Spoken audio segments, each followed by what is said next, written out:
নবনির্বাচিত সংসদ সদস্যদের শপথ গ্রহণের মধ্য দিয়ে আনুষ্ঠানিকভাবে যাত্রা শুরু হলো একাদশ জাতীয় সংসদের।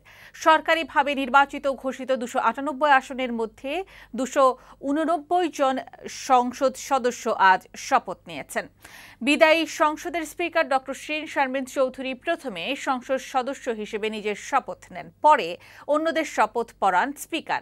অসুস্থ থাকায় আওয়ামী লীগের সভাপতিমণ্ডলীর সদস্য সৈয়দ আশরাফুল ইসলাম ও জাতীয় পার্টির চেয়ারম্যান হুসেইন মোহাম্মদ এরশাদ শপথ অনুষ্ঠানে ছিলেন না।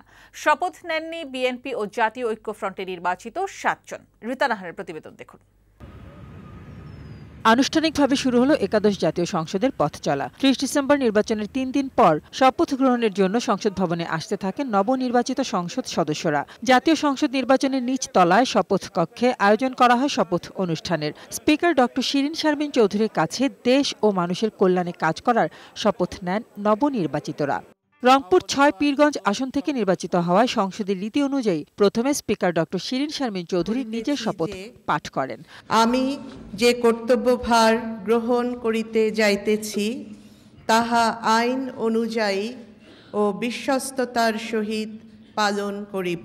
পরে সংখ্যাগরিষ্ঠ দল হিসেবে আওয়ামী লীগের নির্বাচিত 256 সংসদ সদস্যের মধ্যে আওয়ামী লীগ সভাপতি প্রধানমন্ত্রী শেখ হাসিনা সহ 255 সদস্যকে 2 দফায় শপথ পড়ান স্পিকার।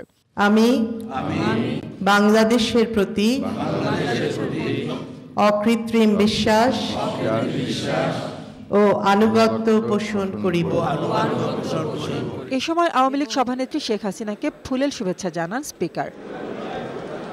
আওয়ামী লীগের সভাপতি মণ্ডলীর সদস্য সৈয়দ আশরাফুল ইসলাম থাইল্যান্ডে চিকিৎসাধীন থাকায় দেশে ফিরে শপথ নেয়ার কথা জানিয়ে বুধবার স্পিকারকে চিঠি দিয়েছেন। আওয়ামী লীগের পর 14 দলের অন্যান্য নবনির্বাচিত সংসদ সদস্যদের শপথ পড়ান speaker. JaSaD, JP Manju, workers party সহ অন্যান্য রাজনৈতিক দলের 9 জন ও স্বতন্ত্র 3 জন সংসদ সদস্য শপথ নেন। জাতীয় পার্টির senior co-chairman Rowshan Ershad, co-chairman GM কাদের সহ দলের নির্বাচিত 21 সংসদ সদস্য শপথ নেন। তবে অসুস্থ থাকায় দলের চেয়ারম্যান এইচ.এম. এরশাদ পরে শপথ নেবেন বলে দলের পক্ষ থেকে জানানো হয়। 30 ডিসেম্বর জাতীয় সংসদের 300 আসনের মধ্যে 299 আসনে নির্বাচন হয়। নির্বাচন কমিশন 298টি আসনের সরকারি ফলের গেজেট প্রকাশের একদিন পর নির্বাচিতদের শপথ অনুষ্ঠানের আয়োজন করে সংসদ সচিবালয়। রিতা নাহার, বৈশাখী সংবাদ, ঢাকা।